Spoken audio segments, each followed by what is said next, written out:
नमस्कार दोस्तों, 8 नवंबर 2021 के daily the Hindu editorial discussion में आपका स्वागत है।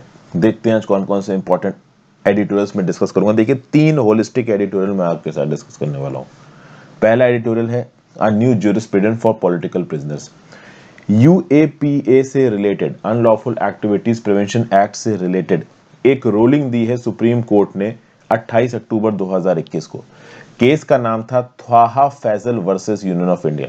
यूएपीए के अंदर बेल किस हिसाब से दी जाएगी और यूएपीए के अंदर टेररिस्ट होने के इल्जाम कौन से बेसिस पे लगाए जा सकते हैं, उसके बारे में यह आर्टिकल खासा इंपॉर्टेंट है, इसलिए इस पर्टिकुलर आर्टिकल को डिटेल में देखेंगे। नेक्स्ट बात करेंगे, AUKUS could rock China's woke in the Indo Pacific. Indo Pacific में ये जो ऑस्ट्रेलिया, यूके और यूएस का जो ग्रुप बना है, जिसके चलते न्यूक्लियर सबमरीन्स की टेक्नोलॉजी प्रोवाइड की जाएगी ऑस्ट्रेलिया को, इसके क्या क्या मैनिफेस्टेशन है। चाइना को तो देखो यहाँ पे प्रॉब्लम होने ही वाली है। जो चाइना ने ऑस्ट्रेलिया के अगेंस्ट इंपोर्ट बैन लगाया था, इससे ऑस्ट्रेलिया डर जाएगा, ऐसा कुछ हुआ नहीं। ऑब्वियस सी बात है, ऑस्ट्रेलिया यहाँ पे और स्ट्रांग बन के सामने आया है। एशियान कंट्रीज के एंगल को यहाँ पे बताया गया।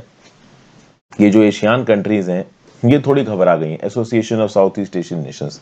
इनका क्या है कि भाई देखो, नॉर्थ में चाइना से तो ये परेशान है ही, अब साउथ में ऑस्ट्रेलिया के पास भी न्यूक्लियर सबमरीन्स आ जाएंगी, तो कहीं ना कहीं तो इन एशियन कंट्रीज को लगेगा ना कि यार हमारे आसपास के इलाकों में इतना मिलिटराइजेशन हो रहा है और हम कमजोर पड़ रहे हैं।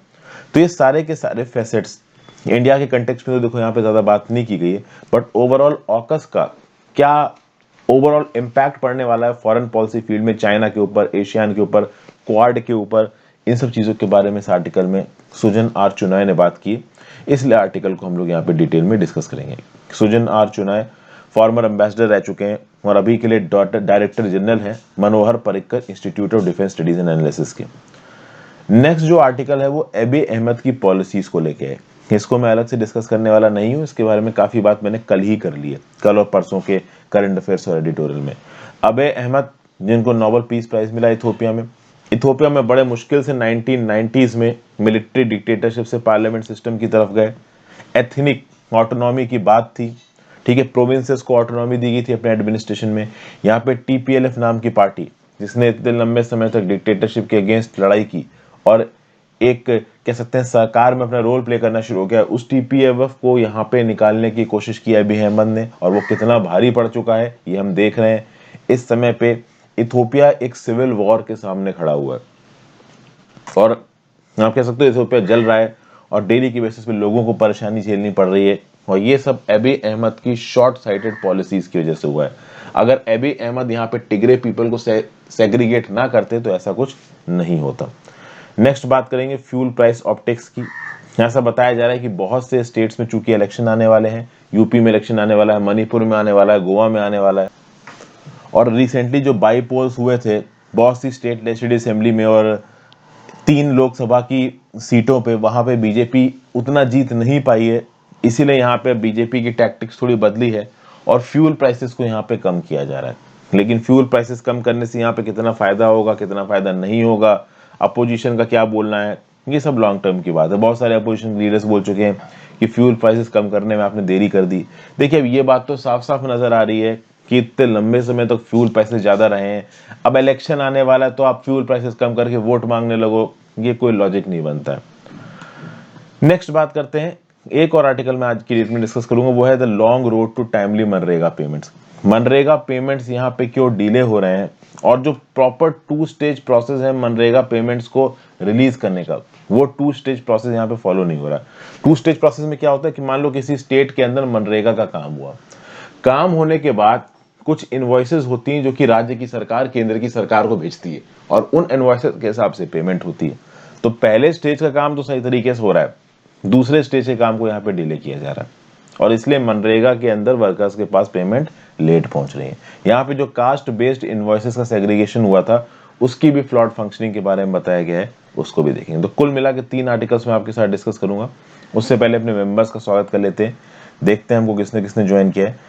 तो मयूर बोरसे ने हमको ज्वाइन किया। मयूर बोरसे का ये 3rd month as a member. Welcome back Mayur, thank you so much for joining. Jyoti Rani ने हमको ज्वाइन किया। मनोविराज सिंह ने हमको ज्वाइन किया। मनोविराज सिंह का भी 3rd month as a member. Welcome back Manoviraj Singh, thank you so much for joining. Aamir ने हमको ज्वाइन किया। प्रियंका शर्मा ने हमको ज्वाइन किया। प्रियंका शर्मा का 9 month as a member. Welcome back Priyanka and thank you so much for joining again. Special thanks to people who are joining for much longer time. So 8 महीने, 9 महीने, 10 महीने बहुत बड़ा समय होता है। सो thank you Priyanka for joining. योद्धा ने हमको ज्वाइन किया है। वियान मेहरा ने हमको ज्वाइन किया। आदिल तौकीब ने हमको ज्वाइन किया। इनके कमेंट्स ऑलमोस्ट हर वीडियो पे दिखते हैं। So thank you Adil Tauqeeb, 5 months as a member. Then Dhruv Jyoti Kalita, 5 months as a member. Thank you so much Dhruv Jyoti, आपके भी कमेंट्स मुझे अक्सर कर दिखते रहते हैं। तो Dhruv Jyoti Kalita 5 months as a member, special thanks to you. Adil Tauqeeb, special thanks to you also, 5 months as a member. Vian Mehra, Yoddha, Priyanka Sharma 9 months as a member, special welcome back. Aamir, Manoviraj Singh 3rd month as a member. Mayur Borse 3rd month as a member. Thank you so much Manuviraaj and Mayur Borse for joining again, and Jyoti Rani. I welcome you all guys and girls to my channel as a member. Thank you so much for your consistent support. Video पे like का button जरूर दबा दीजिए दोस्तों। Comment करके video के engagement को बढ़ाएं। ऐसा करने से ओवरऑल जो यूट्यूब है उसकी जो एल्गोरिदम है वो वीडियोस को प्रमोट करती है। ज्वाइन बटन दबा के हेल्प कर सकते हैं। इंस्टाग्राम पे फॉलो कर लीजिए, टेलीग्राम ग्रुप ज्वाइन कर लीजिए, हर चीज का लिंक नीचे दिया हुआ है। तो चलिए, a new jurisprudence for political prisoners। Supreme court एक टेरिबल लीगल लैंडस्केप को यहाँ पे आल्टर करने की कोशिश कर रहा है। इस कंटेक्स्ट में इस आर्टिकल को कलिस्वम राज साहब ने लिखा है। 28 अक्टूबर 2021 को सुप्रीम कोर्ट का एक जजमेंट आया और उस सुप्रीम कोर्ट के जजमेंट में आइडिया ऑफ पर्सनल लिबर्टी और ह्यूमन डिग्निटी को बचाने का पोटेंशियल है, ऐसा यहाँ पे ऑथर बोल रहे हैं। एक्चुअली में जो अनलॉफुल एक्टिविटीज प्रिवेंशन एक्ट के अंदर जो लीगल प्रोसीडिंग्स होती है ना, वो लीगल प्रोसीडिंग्स फेयर नहीं है, ऑथर का ये बोलना। और अनलॉफुल एक्टिविटीज प्रिवेंशन एक्ट के बारे में तो बहुत सारे लोग काफी कुछ निगेटिव बोल चुके हैं। केस केरला का है, 3 लोगों के ऊपर इल्जाम लगा था, तीसरा इस समय पे एब्सकॉन्डिंग है, गायब है। जो बाकी जो 2 लोग हैं उन दोनों के ऊपर यहाँ पे इंक्वायरी वगैरह चल रही है और इस इंक्वायरी में नेशनल इन्वेस्टिगेशन एजेंसी भी इन्वॉल्व है। ठीक है, अभी के लिए जो इन्वेस्टिगेशन है NIA के पास है। जो एक्यूज यहाँ पे अरेस्ट हुए थे ये अपनी 20s में थे। 1 नवंबर 2019 को अरेस्ट हुए थे। अरेस्ट होने के बाद बेसिकली वजह क्या बताई गई थी इनको अरेस्ट करने की, इनका क्राइम क्या था? तो ऐसा बोला गया था कि इनके पास ऑब्जेक्शनेबल मटेरियल मिला है, रेडिकल मटेरियल मिला है, इनके पास कास्ट इश्यू से रिलेटेड एक किताब मिली, इनके पास डिसेंट नोट्स मिले। वो डिसेंट नोट्स का ट्रांसलेशन जो कि लोजा रग्बर्ग ने लेनिन को लिखे थे। तो कुल मिला के आप कह सकते हो माओवादी विचारधारा है इस लिटरेचर में जो इनके पास मिला है। मोस्ट ऑर्गेनाइजेशंस के साथ इनके कुछ कनेक्शंस हैं, ऐसा भी यहाँ पे बताया गया है। तो इन लोगों के ऊपर इल्जाम ये लगा है, केरला से जो अरेस्ट हुए थे 3 लोग के खिलाफ ये अरेस्ट था। एक भाग गया, गायब है, 2 लोग अरेस्टेड है। तो इन 2 लोगों के खिलाफ एक है एलन शोएब और दूसरा है आपका ख्वाहा फैजल। ठीक है, तो एलन शोएब और ख्वाहा फैजल ये 2 अरेस्टेड है, तीसरा गायब है। तो इन दोनों के अगेंस्ट इल्जाम क्या है कि भाई मॉइस्ट ऑर्गेनाइजेशन से रिलेटेड लिंक, कास्ट से रिलेटेड रेडिकल लिटरेचर और रोजा लग्जमबर्ग ने लेनिन को जो डिसेंट नोट्स लिखे थे उसकी एक ट्रांसलेटेड कॉपी। ऑब्वियस बात है ये सब माओवादी विचारधारा को पोर्ट्रे करता है। इल्जाम कौन कौन से सेक्शंस के अंदर लगाया गया है? तो अगर एलन शोएब की बात करूं तो एलन शोएब के ऊपर इल्जाम लगाया गया under section 38, section 39 of the unlawful activity prevention act and section 120B of the Indian penal code.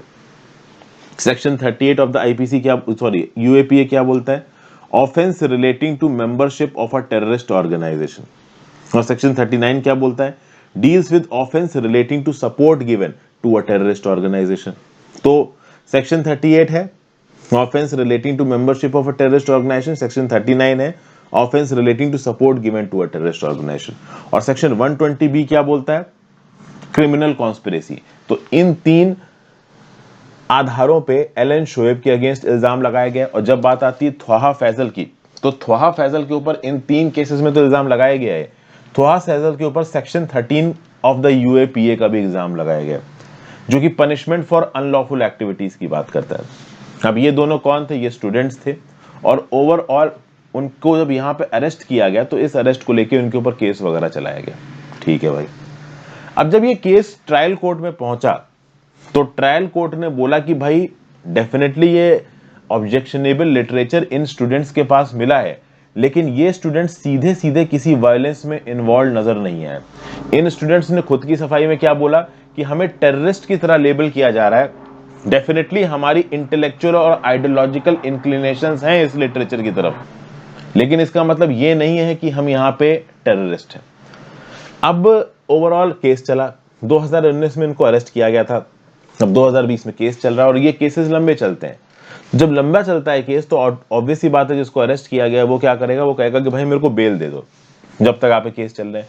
शुरुआत में तो इनकी बेल पीआई रिजेक्ट हुई, लेकिन फिर ट्रायल जज ने सितंबर 2020 में इनको बेल दे दी।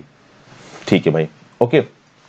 अब सितंबर 2020 में जब इनको बेल दी गई तब तक ये लोग 10 महीना जेल में ऑलरेडी काट चुके थे। जब इनको बेल मिल गई तो हाई कोर्ट में इनकी बेल के अगेंस्ट पिटीशन गई। हाई कोर्ट ने एलन शोएब की बेल को तो कंफर्म कर दिया, लेकिन ख्वाहा फैजल की बेल को रिजेक्ट कर दिया। फाइनली ख्वाहा फैजल अपनी बेल पिटीशन को लेकर कहां पहुंच गए, सुप्रीम कोर्ट में पहुंच गए। सुप्रीम कोर्ट ने प्रॉपर तरीके से कॉम्प्रिहेंसिव एग्जामिनेशन किया इनकी बात का, और फाइनली सुप्रीम कोर्ट ने क्या बोला, और सुप्रीम कोर्ट की फाइंडिंग्स यहां बहुत इंपॉर्टेंट हो जाती हैं। सुप्रीम कोर्ट ने बोला, intention on the part of both the accused to further the activities of terrorist organisation. समझिए, ख्वाहा फैजल और एलन शोएब की एक्टिविटीज से कहीं से भी ये नहीं पता चलता है कि इन दोनों के अंदर एक क्लियर कट इंटेंशन था कि ये एक टेररिस्ट ऑर्गेनाइजेशन की एक्टिविटी को आगे बढ़ाते हैं। टेररिस्ट ऑर्गेनाइजेशन की एक्टिविटी में जब आप एक्टिवली इन्वॉल्व होकर उसकी मदद कर रहे हैं समाज में उल्टी सीधी बकवास फैलाने के लिए, तब आपको रिस्पॉन्सिबल ठहराया जाएगा। और यहां पे ये दोनों लोग ऐसा करते हुए नजर नहीं आए थे। मतलब क्या हुआ इसका, मतलब यहां पे ये हुआ कि अगर आप बस अपने आप को एक टेररिस्ट ऑर्गेनाइजेशन से एसोसिएट कर रहे हैं, सिर्फ मेयर एसोसिएशन है आपका, this is not a sufficient reason to attract the offence एलिस्ट। जो भी आपके ऊपर इल्जाम लगाए गए हैं, section 38, section 39 of the UAPA, 120 of penal code, section 13 of UAPA, ये इल्जाम आपके ऊपर सही नहीं है अगर सिर्फ अपने आप को आप एक टेररिस्ट ऑर्गेनाइजेशन से एसोसिएट करते हो। हाँ, आप उसकी एक्टिविटीज में इन्वॉल्व हो ये प्रूव कर देता है अगर प्रोसिक्यूशन, तो उस केस में तो भाई आपको लपेट दिया जाएगा। लेकिन यहाँ पे सिर्फ आप एक टेररिस्ट ऑर्गेनाइजेशन से जुड़े हुए हो, कोई वायलेंस नहीं कर रहे हो, उसकी एक्टिविटीज में असिस्ट नहीं कर रहे हो, तो आपके खिलाफ कुछ भी नहीं होगा।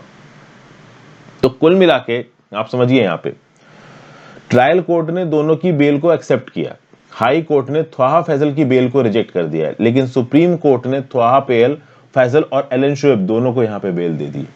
और कौन से बेसिस पे बेल दी है कि डेफिनेटली आपने इनके ऊपर इल्जाम तो लगाया है, इनके ऊपर इंक्वायरी तो कर रहे हो, लेकिन चूंकि यहाँ पे ये सीधे सीधे वायलेंस में इन्वॉल्व नहीं थे और टेररिस्ट ऑर्गेनाइजेशन की एक्टिविटी को प्रमोट नहीं कर रहे थे, इसके बेसिस पे आप इनको सीधे सीधे इन सेक्शंस के अंदर चार्ज नहीं कर सकते, इनको बेल यहां पे देनी होगी। अब समझिए, केस अभी जारी है, केस नहीं रद्द किया है सुप्रीम कोर्ट ने, बस बेल पिटीशन को यहां पे एक्सेप्ट किया। आप बेल नहीं रिजेक्ट कर सकते, ये सुप्रीम कोर्ट का यहां पे बोलना है।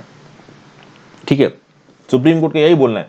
फैसिनेशन फॉर एन आइडियोलॉजी, अगर आप एक आइडियोलॉजी के प्रति अट्रैक्टेड हैं उसमें कोई प्रॉब्लम नहीं है। प्रॉब्लम तब है जब आप उस आइडियोलॉजी को प्रमोट करने लगे और आपके प्रमोशन के थ्रू टेररिस्ट एक्टिविटीज होने लगे, वायलेंट एक्टिविटीज होने लगे, तब प्रॉब्लम निकल के आती। तो आप कह सकते हो ये जो जजमेंट है ये यूएपीए के रिप्रेसिव रिजाइम के अगेंस्ट जाता है। अगर यूएपीए की बात की जाए तो यूएपीए का अगर आप सेक्शन 43D क्लास 5 उठा के देखते हो तो आपको पता चलेगा कि यूएपीए के अंदर ऐसे बहुत से ऑफेंसेस हैं जहां पे बेल मिलना बहुत मुश्किल है। यूएपीए के बहुत से ऑफेंसेस के अंदर लिखा हुआ है कि bail can not be granted, और अगर बेल ग्रांट करनी है तो प्रोसिक्यूशन को गलत साबित करना पड़ेगा, और प्रोसिक्यूशन को गलत साबित करना काफी मुश्किल हो जाता है। देखिए यहां पे क्या लिखा हुआ है, unlike the criminal procedure code, UAPA by virtue of the proviso to section 43D clause 2 permits keeping a person in prison for up to 180 days without even filing a chargesheet. Section 43 clause 2 of UAPA इतना खतरनाक है कि 180 दिन तक एक particular person में jail में रखा जा सकता है बिना उसके ऊपर चार्जशीट फाइल किए। तो ये अपने आप में बड़े स्ट्रॉन्ग आप कह सकते हो कि प्रोविजंस हैं, जो कि बिल्कुल भी सही नहीं है। इस प्रकार के प्रोविजंस के थ्रू जो ट्रायल है एक इंडिविजुअल के अगेंस्ट, वो अननेसेसरली प्रोलॉन्ग होगा, कभी रिजल्ट निकल के आएगा ही नहीं। ठीक है, तो कुल मिला के criminal procedure code, Indian penal code क्या बोलता है कि जब तक एक पर्टिकुलर इंडिविजुअल के अगेंस्ट इल्जाम साबित नहीं हुआ है तब तक वो निर्दोष है। यहां पे यूएपीए में क्या होता है कि अगर किसी के ऊपर इल्जाम लग गया तो वो पहले ही दोषी करार दे दिया जाता है, निर्दोष होना तो बाद में प्रूव किया जाता है। तो सीधी सीधी बात यहां पे ये है कि भाई ये जो सेक्शन 43 है ई है ना आपका यूएपीए का, it says about presumption as to offences, मतलब ऑफेंस के आपके ऊपर लगाया गया तो आपको ये मान लिया जाता है कि भाई आपने गलती की है। और 43D clause 5 of the UAPA कहता है कि jail is the rule and bail is not the rule, bail is an exception. मतलब आपको जेल, जैसे एनडीपीएस में है ना कि jail is the rule bail is an exception, उसी प्रकार से यूएपीए में इल्जाम लगा तो जल्दी बेल नहीं मिलेगी, कुछ इस प्रकार की चीजें बोली गई हैं। और कुल मिला के ये जो ख्वाहा फैजल में ये जो यहाँ पे रूलिंग सुनाई है सुप्रीम कोर्ट ने, इससे सुप्रीम कोर्ट की पहले गलत रूलिंग को ठीक किया गया। एक रूलिंग थी नेशनल इन्वेस्टिगेशन वर्सेस जहूर अहमद शाह वताली 2019 की, इसमें भी यूएपीए के क्लॉज को सुप्रीम कोर्ट ने डेसिफेयर किया था और यहां पे सुप्रीम कोर्ट ने ओवरऑल यूएपीए के फेवर में बात की थी। यहां पे जहूर अहमद शाह वताली में सुप्रीम कोर्ट ने क्या बोला था कि भाई section 43D clause 5 of the UAPA क्या बोलता है कि एक्यूज जिसके ऊपर इल्जाम लगाया गया है उसकी रिस्पॉन्सिबिलिटी है कि वो प्रोसिक्यूशन को गलत साबित करे और अपनी बेल ले। लेकिन ये यहाँ पे देखो पॉसिबल है नहीं, क्योंकि प्रोसिक्यूशन, ये जो इन्वेस्टिगेटिव एजेंसीज होती हैं ये बहुत स्ट्रांग होती हैं। तो अब यहाँ पे Thwaha Fasal versus Union of India के केस में सुप्रीम कोर्ट ने साफ साफ बोल दिया है कि कोई अगर किसी टेररिस्ट ऑर्गेनाइजेशन के साथ जुड़ा हुआ है तो उस केस में मेयर उस आइडियोलॉजी के प्रति अपना एसोसिएशन रखना और उस ऑर्गेनाइजेशन से जुड़ना आपको जेल में बंद नहीं करेगा अनटिल अनलेस आप किसी वायलेंट एक्टिविटी में अपने आप को इन्वॉल्व नहीं कर रहे हो। तो ये यहाँ पे ये है जहूर अहमद शाह वताली, ये जो सुप्रीम कोर्ट का केस था एनआईए वर्सेस जहूर अहमद शाह वताली, यहाँ पे यूएपीए के फेवर में बात की थी सुप्रीम कोर्ट ने और Thwaha Fasal versus Union of India में उसके अगेंस्ट बात की। तो कुल मिला के सुप्रीम कोर्ट का ये जो सेल्फ करेक्टिंग नेचर है वो भी यहाँ पे सामने आ रहा है। समझ गए भाई? तो बस यही बात है, यहाँ पे कुछ और इंपॉर्टेंट केसेस बताए गए हैं, हालांकि वो उतने यहाँ पे खास में नहीं। अभी दिल्ली राइट्स केस में भी यूएपीओ को इन्वोक किया गया था तो उसको भी यहाँ पे बता दिया गया। कुल मिला के आई होप आपको यहाँ पे इतना समझ में आ गया होगा ऑब्जेक्टिव क्या था इस न्यूज को आपके साथ डिस्कस करने का। बस अपने नोट्स में दो केसेस को लिख लीजिए, एक तो लिख लीजिए एनआईए वर्सेस जहूर अहमद शाह वताली और दूसरा लिख लीजिए ख्वाहा फजल वर्सेस यूनियन ऑफ इंडिया। जो पॉइंट्स मैंने बताए उनको दिमाग में रखिएगा। अगर आप इस प्रकार के पॉइंट्स को आंसर्स में लिखते हैं definitely they will be helpful. Next बात करते हैं ऑकस को drop China's boat in the Indo Pacific. क्या बताया जा रहा है? Trilateral security agreement between Australia, UK and United states के बारे में बात हो रही है। और बेसिकली अगर आप बात करो तो अभी COP26 और G20 में भी यूएसए ने, यूके ने ओवरऑल फ्रांस के साथ रिश्तों को यहाँ पे अच्छी करने की बात की है। फ्रांस और ऑस्ट्रेलिया के रिश्ते काफी हद तक खराब हो चुके हैं, अब कब तक ये सही होंगे वो एक अलग बात है। लेकिन कुल मिला के इस ऑकस नाम के सिक्योरिटी एग्रीमेंट का ओवरऑल इंपैक्ट क्या है इसको यहाँ पे समझने की कोशिश करते हैं। और सबसे पहला इंपैक्ट ये नजर निकल के आता है association of south east Asian Nations के कंटेक्स्ट में। ऑकस को लेके एशियन नेशंस के अपने अलग अलग व्यू पॉइंट निकल के आ रहे हैं। कुछ एशियन नेशंस ये बोल रहे हैं कि भाई ये डील सही नहीं है। डील क्यों नहीं सही है? क्योंकि एशियन के आसपास में ऑलरेडी काफी स्टेबिलिटी, आप म्यांमार को ले लो, अनस्टेबिलिटी, आप म्यांमार को ले लो, आप चाइना को ले लो, तो उन दो नेशंस को लेके ऑलरेडी जो एशियन नेशंस हैं ये ऑलरेडी परेशान है।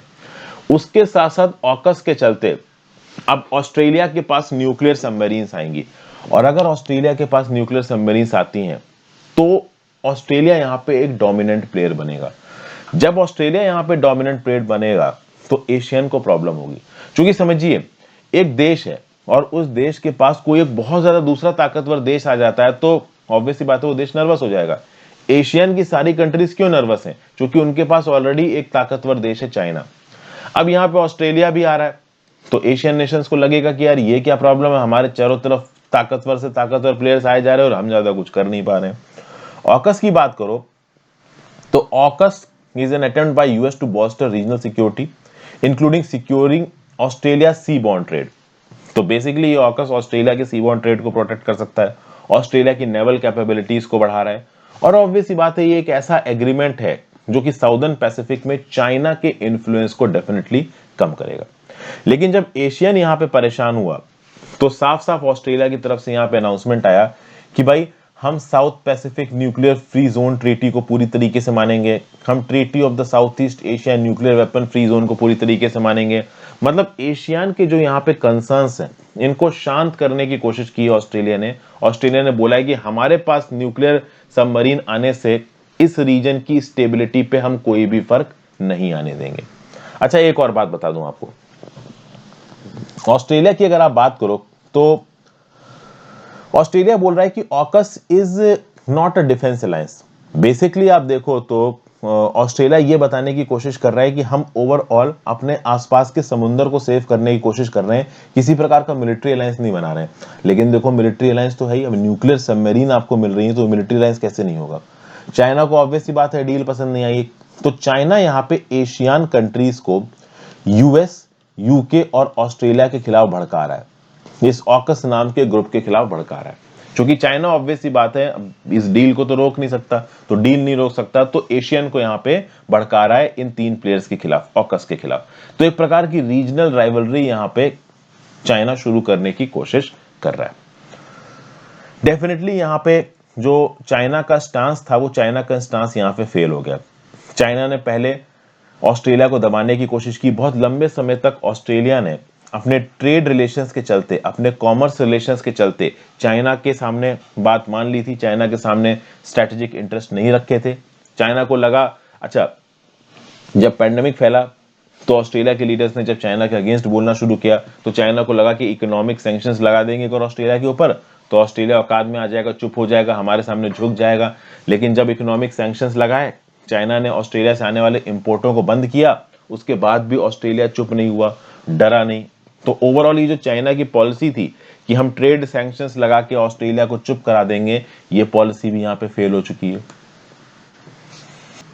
और अगर आप इन तीन कंट्रीज की बात करो, यूएस, यूके, ऑस्ट्रेलिया की, तो ऐसा नहीं है कि इनकी अभी दोस्ती अच्छी हो रही है। ओवरऑल हिस्ट्री में इन तीन कंट्रीज की दोस्ती अच्छी रही है, ऐसा यहां पे बताया जा रहा है। पहले भी यूएस, यूके और ऑस्ट्रेलिया, इन तीनों की एक स्पेशल डिफेंस पार्टनरशिप रह चुकी है। यूएस और यूके ऑलरेडी वर्ल्ड वॉर में एलाइज की तरह लड़े थे, सेकेंड वर्ल्ड वॉर में तो ऑस्ट्रेलिया ने भी इनका सपोर्ट किया था। यूएस अपनी न्यूक्लियर वेपन्स की टेक्नोलॉजी को बहुत लंबे समय से यूके के साथ शेयर कर रहा है। यूके भी अपने न्यूक्लियर वेपन्स को प्रोग्राम के अमेरिकन मैनहट्टन प्रोजेक्ट में मिलाया था 1943 में। यूके ने अपना पहला टेस्ट कंडक्ट किया था 1952 में, कहां पे, मोंटेबेलो आइलैंड्स में, जो कि आपके ऑस्ट्रेलिया में है। ऑस्ट्रेलिया आज भी कॉमनवेल्थ के हिस्से की तरह ब्रिटिश मोनार्च को अपना हेड ऑफ स्टेट मानता है। तो कुल मिला के ये सारे मेजर्स ये बताते हैं कि आज भी यूएस, यूके और ऑस्ट्रेलिया के रिश्ते बहुत अच्छे हैं। तो यहां पे अगर किसी प्रकार की मिलिट्री मदद प्रोवाइड की जा रही है ऑस्ट्रेलिया को और यूके के द्वारा मिलके, तो इसमें कोई आश्चर्य की बात नहीं है। एक और बात यहां पे बताई गई है, बहुत सारे इंटरनेशनल एक्सपर्ट्स का ये बोलना है कि जो ऑस्ट्रेलिया की दूरी है ना बाकी कंट्रीज से, वो ऑस्ट्रेलिया के फेवर में जाती है, और कन्वेंशनली ऑस्ट्रेलिया के ऊपर ज्यादा कभी वॉर हो नहीं सकता। इंडिया की बात करो तो इंडिया तो इतनी माशाअल्लाह जगह पे, इधर चाइना है, इधर पाकिस्तान है, ऐसा प्रतीत होता है कि हम चारों तरफ दुश्मनों से घिरे हुए हैं। लेकिन ऑस्ट्रेलिया के कंटेक्स्ट में बात की जाती थी कि ऑस्ट्रेलिया की जो लोकेशन है वो कुछ ऐसी लोकेशन है कि ऑस्ट्रेलिया के ऊपर जल्दी अटैक नहीं हो सकता। लेकिन ये सरप्राइज, मतलब ये वाला पॉइंट भी झूठा साबित हुआ था। 1942 में सेकेंड वर्ल्ड वॉर के दौरान 3 जापानी सबमरीन ने अटैक लॉन्च किया था, किसके अगेंस्ट, सिडनी हार्बर के अगेंस्ट। तो 1942 में ऑस्ट्रेलिया के अगेंस्ट जापान का अटैक आया था, और उस समय पे एक बात तो क्लियर हो गई थी कि ऑस्ट्रेलिया की ये जो सेक्लूडेड पोजीशन है ना, ये इसको अटैक से बचा नहीं सकती। और ये तो 1942 की बात कर रहा हूं, आज की 2021 में तो नेवल और एयरफोर्स की पावर कितनी पड़ गई है देशों की, हमको पता ही है। चाइना से एक जहाज उड़ के मिनटों में ऑस्ट्रेलिया के ऊपर पहुंच जाएगा। तो ये सोचना कि ऑस्ट्रेलिया बाकी कंट्रीज से बहुत दूर है और ऑस्ट्रेलिया के ऊपर कभी कोई अटैक नहीं हो सकता, ये सोचना बिल्कुल यहां पे गलत होगा। और ऑस्ट्रेलिया की मिलिट्री कैपेबिलिटी भी यहां पे बहुत हद तक लिमिटेड थी। जब भी ये एक 2017 और 2019 में जब टेलिस्मैन सैब्रे एक्सरसाइज हुई थी ऑस्ट्रेलिया यूएस के साथ मिलके, तब ऑस्ट्रेलिया ने चाइना के कुछ पुराने वेसल्स का इस्तेमाल किया था, type 815 auxiliary general intelligence vessel का। तो इससे एक और बात पता चली कि ऑस्ट्रेलिया की जो मिलिट्री स्ट्रेंथ है, जो नेवल स्ट्रेंथ है, वो काफी कम है, उसको यहाँ पे स्ट्रांग करने की जरूरत है। और उस कंटेक्स्ट में जो ऑकस नाम का ग्रुप है, ये काफी मेजर रोल यहाँ पे प्ले करने वाला है।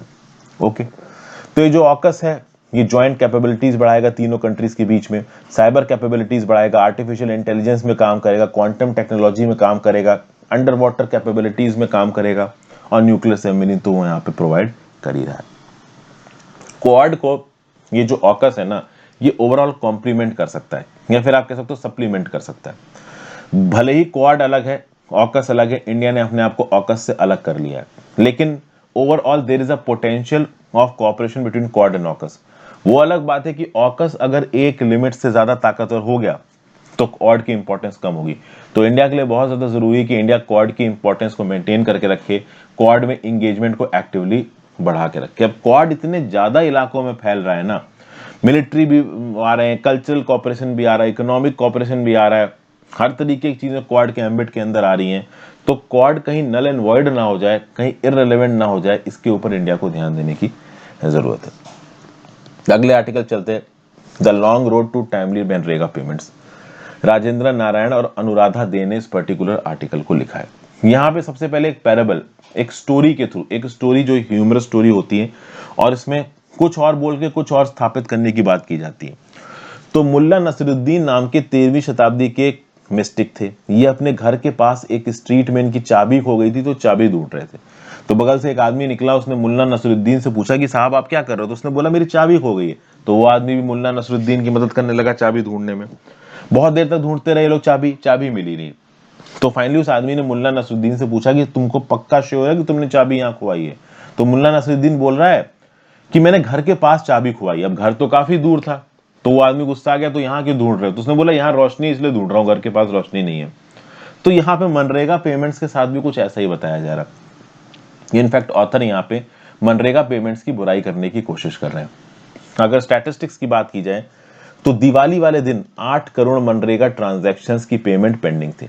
और ओवरऑल यहाँ पे people action for employment guarantee नाम के ग्रुप का जो ट्रैकर रिलीज होता है वो ये बताता है कि इस साल के जो फाइनेंशियल एलोकेशन है मनरेगा के, वो पिछले साल के रिवाइज्ड एलोकेशन से 34% कम है। और कुछ फंडामेंटल फ्लॉज बताए जा रहे हैं।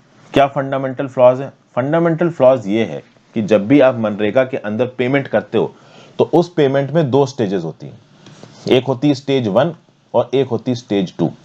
स्टेज 1 में जो स्टेट्स हैं वो इलेक्ट्रॉनिकली अपनी इनवॉइसेस को भेजते हैं केंद्र की सरकार के पास। इन इनवॉइसेस को एफटीओ कहा जाता है। इन इनवॉइसेस में किसी एक पर्टिकुलर इंडिविजुअल ने कितना काम किया और इसको कितनी पेमेंट देनी है ये लिखा रहता है। और उस जिस पर्टिकुलर पर्सन को पेमेंट देनी है उसके बैंक अकाउंट डिटेल भी लिखे रहते हैं। तो एक बार ये एफटीओ केंद्र की सरकार के पास पहुंच गया तो केंद्र की सरकार को 8 दिन के अंदर पेमेंट यहां पे प्रोसेस करनी है। ठीक है भाई। तो ये जो स्टेज 2 है यहां पे पेमेंट को प्रोसेस करने वाला, ये किसकी जिम्मेदारी है? केंद्र की सरकार को। तो केंद्र की सरकार के फर्स्ट स्टेज खत्म होने के 7 से 8 दिन के अंदर ये पेमेंट यहां पे प्रोसेस करनी है। अब ओवरऑल ये बोला जा रहा है कि भाई स्टेज 1 तो समय पे हो जाता है, स्टेज 2 डिले हो जाता है। स्टेज 2 को डिले होने के चलते कई बार सुप्रीम कोर्ट में भी मैटर गया है, बट खासा यहाँ पे कोई फाइनल कॉन्क्रीट आउटकम निकल नहीं आता है। सुप्रीम कोर्ट के ऑर्डर्स का यहाँ पे वायलेशन हो रहा है, मनरेगा एक्ट का यहाँ पे वायलेशन हो रहा है। स्टेज 2 के लिए जब एक टाइमलाइन फिक्स है 7-8 दिन की, स्टेज 1 स्टेज 2 दोनों के लिए 15 दिन की टाइमलाइन फिक्स है, तो यहाँ पे देरी क्यों हो रही है? तो केंद्र की सरकार की यहाँ पे गलती बताई जा रही है। ये तो हो गई एक बात। एक बात यहाँ पे और निकल के आती है कि 2 मार्च को ये कास्ट बेस्ड जो पेमेंट वाला सर्कुलर निकाला गया था ना, वो अपने आप में मुश्किल बात थी। 2 मार्च को सरकार ने सर्कुलर निकाला और बोला मनरेगा के अंदर जो पेमेंट्स होंगी वो 3 हेड में होंगी, एक शेड्यूल कास्ट को, एक शेड्यूल ट्राइब्स को, एक अदर्स को। अब यहाँ पे और प्रॉब्लम हो गई, क्योंकि अब एक नई तरीके की परेशानी आ गई। कैसी परेशानी? तो ये पता चला कि भाई देखिए, इन आवर सैंपल, जो सैंपल उन्होंने किया, stage 2 was completed only for 29% of the invoices within the mandated 7 day period. अप्रैल से लेके सितंबर, समझिए, यहां पे इन्वेस्टिगेट किया गया स्टेज 2 की पेमेंट के डिलेस को। इन्वेस्टिगेट करने में लिबटेक इंडिया ने एक मेजर रोल प्ले किया। यहां पे हैवीवेट नाम की रिपोर्ट भी पब्लिश की गई। 18 लाख इनवॉइसेस को लिबटेक इंडिया ने यहां पे टेकअप किया। एक्चुअली में लिबटेक इंडिया और पीएईजी के ही हैं, ये अनुराधा दे और राजेंद्र नारायण। तो 18 लाख इनवॉइसेस को जब यहां पे स्टडी किया गया अप्रैल टू सितंबर 2021 के बीच में, तो पता चला कि स्टेज 2 7 दिन के अंदर केवल 29% इनवॉइसेस के लिए पूरी हुई है और बाकी सब यहां पे लेट हुए हैं। झारखंड और छत्तीसगढ़ में तो बहुत ज्यादा लेट हुआ है। मध्य प्रदेश और वेस्ट बंगाल में तो स्टेज 2 में 15 दिन से ज्यादा का समय लग गया। इनफैक्ट जब कास्ट बेस्ड एग्रीगेशन किया गया तो चीजें और प्रॉब्लमेटिक हो। एससी वर्कर्स की 46% पेमेंट 7 दिन में हो गई, एसटी वर्कर्स की 37 पेमेंट 7 दिन के अंदर हो गई, 37% पेमेंट, लेकिन नॉन एससी एसटी वर्कर्स की केवल 26% की पेमेंट 7 दिन के अंदर हुई। तो जब आपने पेमेंट्स को कास्ट बेसिस पे भी किया तो भी आपकी पेमेंट टाइम पे नहीं हो रही, तो भी जो आपका स्टेज 2 है वो डिले चल रहा है। तो और मैं आपको एक और बात बता दूं, स्टेज 2 में अगर आपने 7 दिन के अंदर या 8 दिन के अंदर पेमेंट नहीं की है तो फिर आपको 1 दिन का कंपनसेशन भी देना पड़ेगा उस पर्टिकुलर वर्कर को, बट कोई कंपनसेशन नहीं दिया जाता है यहाँ पे। तो उनको पेमेंट भी टाइम पे नहीं जाती है और लेट पेमेंट के लिए उनके पास कंपनसेशन भी नहीं जाता है। और पेमेंट टू एससी वर्कर्स को 7 दिन के अंदर पेमेंट केवल 46% केसेस में हो रही है, एसटी के लिए 37% में हो रही है, नॉन एससी एसटी के लिए 26% में हो रही है। तो एक प्रकार की क्लैश की सिचुएशन भी बन रही थी। नॉन एससी एसटी वर्कर्स बोल रहे थे कि एससी एसटी वर्कर्स को समय पे पैसा मिल रहा है, हमें नहीं मिल रहा है, हम क्या कास्ट के आधार पे बहुत ज्यादा आगे हैं, हम भी तो गरीब हैं। मनरेगा में जो काम ले रहा है वो तो गरीब ही आदमी है ना दोस्तों, वो किसी भी कास्ट का हो, उससे क्या फर्क पड़ता है, वो गरीब है। और गरीब अपने आप में एक अलग जाति बन के सामने आ रहा है। वो अलग बात है कि सुप्रीम कोर्ट ने बोला है कि फाइनेंशियल स्टेटस आपकी कास्ट को या सोशल स्टैंडिंग को नहीं दिखाता है, बट गरीब तो गरीब ही होता है। फिर आगे यहां पे क्या बताया जा रहा है कि मध्य प्रदेश के अंदर एससी एसटी वर्कर्स के लिए स्टेज 2 केवल 50% ही कंप्लीट हुआ था इन द फर्स्ट 7 डेज, लेकिन मध्य प्रदेश के अंदर नॉन एससी एसटी वर्कर्स को 7 दिन में केवल 7% पेमेंट मिली। मतलब समझिए, जो एससी एसटी के लोग हैं उनको पहले 7 दिन के अंदर, मतलब स्टेज 2 के 7 दिन के अंदर 50% लोगों को पेमेंट मिल गई, नॉन एससी एसटी वालों को केवल 7% लोगों को पेमेंट मिली। तो इससे क्या पता चल रहा है कि कास्ट बेस्ड सेग्रीगेशन तो और गया गुजरा था। कास्ट बेस्ड सेग्रीगेशन तो एक तो कास्ट आइडेंटिटी को सामने लेके आ रहा था, दूसरा कास्टों के बीच में प्रॉब्लम क्रिएट कर रहा था। नॉन एससी एसटी वाले बोल रहे थे कि भाई एससी एसटी लोगों को टाइम पे क्यों पेमेंट मिल रही है, हम भी तो यहाँ पे गरीब थे। फाइनली जब सरकार के ऊपर प्रेशर पड़ा तो सरकार ने ओवरऑल इस 2 मार्च वाले सर्कुलर को खत्म किया। कास्ट बेस्ड जो सेग्रीगेशन था मनरेगा पेमेंट्स में, उसको यहाँ पे खत्म कर दिया गया। लेकिन एक प्रॉब्लम आज की डेट में भी बनी हुई है। प्रॉब्लम यह है कि भाई देखिए, आप आधार पेमेंट ब्रिज सिस्टम लेके आए, ठीक है, अब इस पेमेंट के बेसिस पे आप चीजों को स्पीडन अप करना चाहते हो। अब चीजों को स्पीडन अप करने के लिए यहाँ पे एक टाइम लिमिट बनाई गई 15 दिन की, जिसमें 7-8 दिन पहले स्टेज को दिए गए और 7-8 दिन दूसरे स्टेज को दिए गए। तो आप कम से कम इस टाइमलाइन को मीट तो करो। 15 दिन बीत जाते हैं, महीना बीत जाता है, 2 महीना बीत जाता है, लोगों को पेमेंट नहीं मिलती है, ये तो गलत है। और प्रॉब्लम यहाँ पे ये भी है कि चलो जिनके अकाउंट डिटेल्स मैच कर गए उनके अकाउंट में पेमेंट पहुंच गई, मान लो 1 महीने बाद भी पहुंची। कुछ लोग तो ऐसा है जिनका आधार ऑथेंटिकेशन फेल हो जाता है, तो उनके अकाउंट में सही समय पे पेमेंट ही नहीं पहुंचती। अब उनकी आधार मैपिंग किसी और अकाउंट से हो रही है या आधार में कुछ प्रॉब्लम है और उनके अकाउंट में पेमेंट नहीं पहुंची, तब एक नई प्रॉब्लम। इन लोगों के लिए फिर अपने समय पे पेमेंट लेना मुश्किल हो जाता है। तो इस प्रकार के हार्डशिप्स हो रहे हैं यहाँ पे लोगों के सामने व्हेन इट कम्स टू मनरेगा। इनको प्रायोरिटी बेसिस पे सॉल्व करने की जरूरत है, बट सॉल्व नहीं किया जा पा रहा है। तो केंद्र की सरकार की प्रॉब्लम्स को यहाँ पे बताया गया और मैं बोलूंगा कि लॉजिकल प्रॉब्लम्स को बताया गया। इन प्रॉब्लम्स को इमरजेंसी बेसिस पे सॉर्ट आउट करने की जरूरत है। तो ये था एनालिसिस दोस्तों। Thank you for watching. ज्यादा से ज्यादा लोगों के साथ आप इस वीडियो को शेयर करिएगा। आप अपने व्यू पॉइंट नीचे कमेंट बॉक्स में दे सकते हैं, इंस्टाग्राम पे फॉलो कर लीजिए, टेलीग्राम ग्रुप ज्वाइन कर लीजिए, हर चीज का लिंक आपको नीचे दे रखा है। Have a great day friends, goodbye, ध्यान रखिए अपना।